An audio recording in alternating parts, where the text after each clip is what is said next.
Yorushika adalah duo rock asal Jepang yang diprakarsai oleh Nabuna sebagai komposer dan lagu-lagunya dinyanyikan oleh Suis sebagai vokalis. Dari mulai terbentuknya Yorushika pada tahun 2017 sampai sekarang, kedua personil Yorushika, Nabuna dan Suis belum pernah sama sekali menunjukkan identitasnya ke publik. Tapi justru tanpa informasi pribadi yang dipublikasikan, Yorushika justru bisa menjadi salah satu musisi Jepang yang menguasai industri musik bahkan sampai 10 tahun ke belakang. Nah, di video ini kita akan membahas asal-muasal terbentuknya Yorushika dari awal terbentuk, rilis lagu pertama, rilis album pertama, sampai sekarang.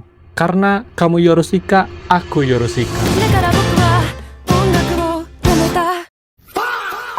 By the way, itu memenya aku Yorushika terkenal banget ya. Sampai ada netizen Jepang yang bingung jir kenapa tiap ada postingan Yorushika, meme itu pasti muncul terus. Tapi meme itu memang legend sih. Oke, sekarang kita lanjut ke materinya.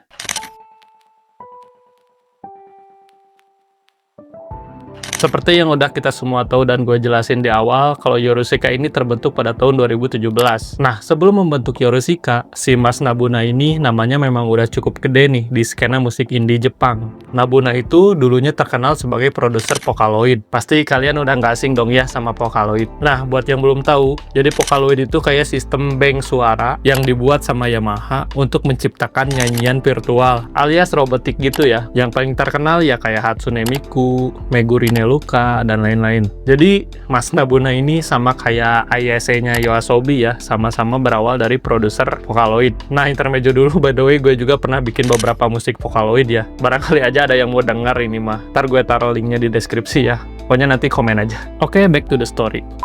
Nabuna pertama kali mulai mengupload video pertamanya di Nico Nico Doga pada tahun 2012.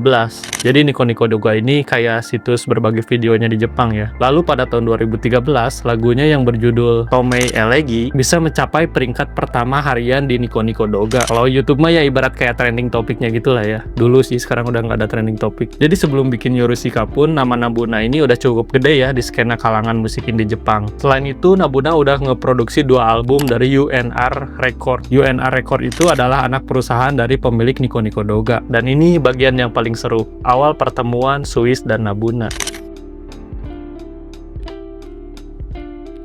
Nah, menurut wawancara dengan Natalie, Nabuna sama Suis ini ketemu dari seseorang kenalan yang sama, ibaratnya teman ketemu teman lah ya. Nah, usut punya usut, ternyata si Mbak Suis ini adalah pengagum dari karya-karyanya Nabuna. Nah, setelah pertemuan di hari itu, diajaklah Mbak Suis ini sama Nabuna untuk ngisi di beberapa konsernya di Tokyo. Kalau nggak salah itu sekitar 2 kalian konser di Tokyo ya. Halo Neng Suis, ayolah ngisi beberapa lagu sama AA Nabuna. Ayo AA, mau aja Neng mah. Nah, setelah kejadian Mbak Suis nyanyi di beberapa konsernya Nabuna mulai mikir nih, kayaknya dia mulai butuh suara asli manusia. Jadi biar nggak terus-terusan pakai Vocaloid. Lalu Mas Nabuna mengajaklah Mbak Suis untuk membuat grup bersamanya. Neng Suis, gimana kita bikin band aja lah, mau nggak? Hayu Aan, Neng mah ngikut wae. Lalu terbentuklah 2 grup fenomenal yang bernama Yorushika.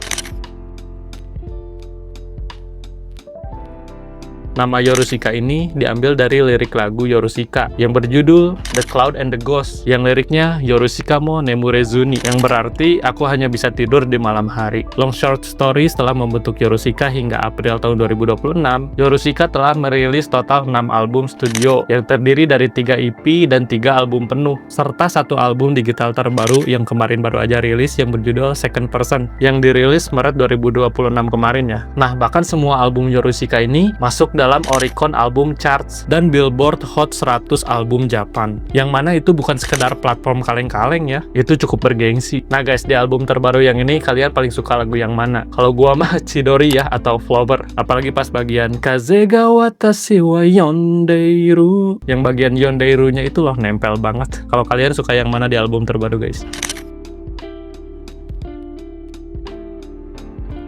Jujur gue baru mulai denger Yorushika sekitar tahun 2020-an, pas di masa Covid lagi gede-gedenya pas itu. Nah, jadi waktu itu gue punya band, terus mau perform di sebuah event. Nah, lalu drummer gue ini nyaranin lagu Yorushika ke semua member. Waktu itu dia ngerekomenin ke kita sih lagu Ite sama Hitchcock ya waktu itu.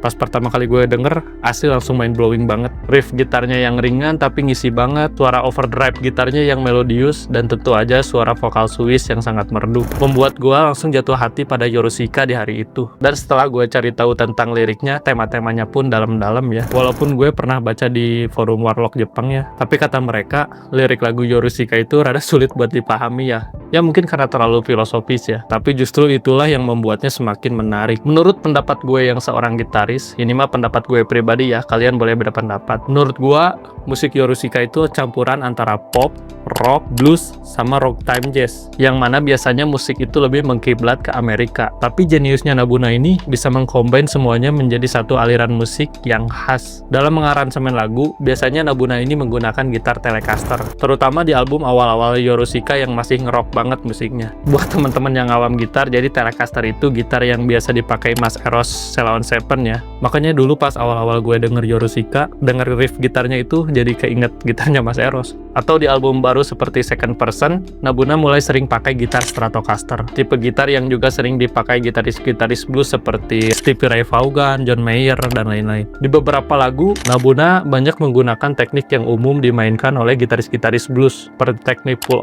on, lalu sliding, dan banyak bendingnya. Nah, teknik-teknik ini biasanya dipakai seperti Jimi Hendrix, Stevie Ray Vaughan, atau bahkan John Mayer ya kalau yang modern ya.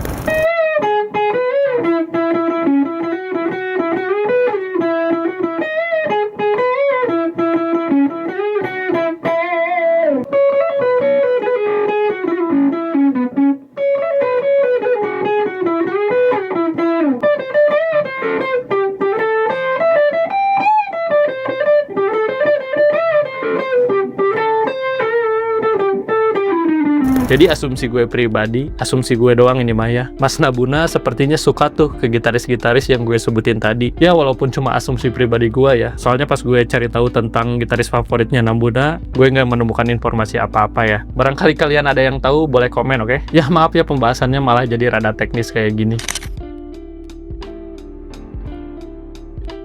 Nah, jadi kalian mulai kapan nih suka sama Yorushika? Dan nanti coba komen ya, lagu Yorushika favorit kalian apa? Dan lagu yang pertama kali kalian dengar dari Yorushika itu apa? Jujur, era COVID itu era yang cukup berat ya buat gue. Diberhentiin dari tempat kerja, banyak ditinggal orang-orang yang gue sayang. Nah, musiknya Yorushika ini jujur ngebantu gue banget melewatin masa-masa itu ya. Pokoknya makasih banyak Mbak Swiss, Mas Nabuna, udah nyiptain karya yang se-epic ini.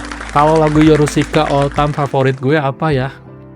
Gue suka banget sih Sayonara Molten. Kan lagunya itu belum dirilis di OTT ya. Gue sampai ngubek-ngubek nyari di web Jepang buat nyari itu lagu tuh. Tapi akhirnya ketemu juga sih. Tapi katanya April ini ada info kalau semua lagu-lagu di album Gento akan dirilis di OTT, termasuk lagu-lagu yang eksklusifnya ya. Ya kita tunggu aja lah. Yap, itu dia pembahasan kita kali ini soal Yorushika. Guys, pokoknya ntar kalau Yorushika datang ke Indonesia, kita harus datang dan nonton yang paling depan, oke? Aminin dulu aja nggak sih semuanya? Amin. Yap, segini dulu ya video kita kali ini. Nanti kita ketemu lagi. Kalau kalian mau request bahasan apapun, boleh komen aja ya. Oke, gue pamit. Tolong bantu subscribe.